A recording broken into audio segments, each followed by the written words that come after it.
balita na ikay mawiwili. So mga par, matapos nga po magbigay ng interes ng Treasure Boxing Promotion CEO na si Masayuki Ito sa bagong prospect ng Pinas na si Kenneth Luber, kung saan gusto daw ng Japanese promoter na ipalaban ang OPBF Bantamweight Champion under sa promotion ng TBP. Natutuwa kasi si Ito mga idol sa naging dalawang magkasunod na laban ni Luber sa Japan na puro knockout ang panalo nito, round 1 lahat. Tinawag pa nga ng Hapones mga idol si Luber na next na Manny Pacquiao. Bagamat kung gaano man kalaki ang pinapakita na interes ni Masayuki Ito kay Luber, ganun naman po ito kawalang gana sa kanyang dating alaga na si General Casimero. Dahil sa naging panayam nito mga idol, pinipilit ng Japanese promoter na sabihin sa mga interviewee nito na huwag itanong ang patungkol kay Cuadro Alas. Kumbaga mga idol, ayaw nito pag-usapan si Casimero. Hindi naman ito nagbigay ng dahilan mga idol kung bakit, pero malamang party na rin ito sa naging issue ni Alas sa kanyang huling laban sa Japan, kung saan nag-overweight ito mga idol at pinutakti ng batiko si Masayuki Ito ng mga boxing fans at experts na nag-aalaga daw ito ng unprofessional fighter. Well, gayon pa man mga idol, hindi pa rin natin alam ang tunay na rason kung bakit ayaw pag-usapan ni Masayuki Ito si Cuadro Alas.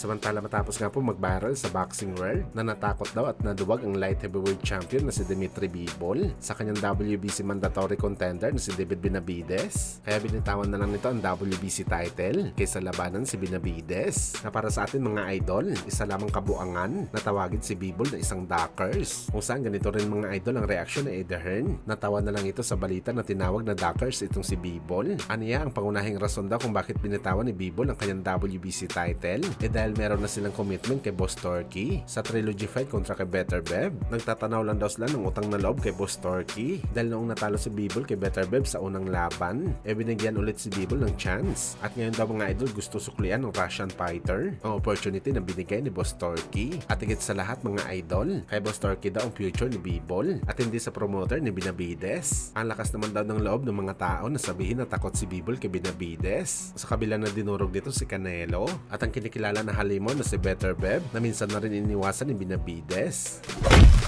Sa kabilang banda naman mga idol, sa naging article nga po na nilabas ng World Boxing News o WBN, sinabi nito mga idol na hindi lang daw ang ating pambansang kamao Manny Pacquiao ang fighter na nag-a-after na mapalaban sa WBC title kalaban si Mario Barrios. Maski daw mga idol ang dating unified champion na si Errol Spence Jr. nakikipag-agawan kay Pacman at nagkaka-interest rin ito na labanan si Mario Barrios para sa WBC, kung saan ayon sa trainer ni Mario Barrios mga idol na si Bob Santos, payag din daw sila na labanan si Spence kung gusto daw talaga nito ng isang title fight. Pero duda tayo dito mga idol kung mangyayari ba ang bagay na to. Sobrang piga na kasi mga idol si Spence sa 147 pounds. Hindi nga nito tinuloy ang laban kay Terence Crawford sa rematch dahil sa 147 pa rin sila maglalaban.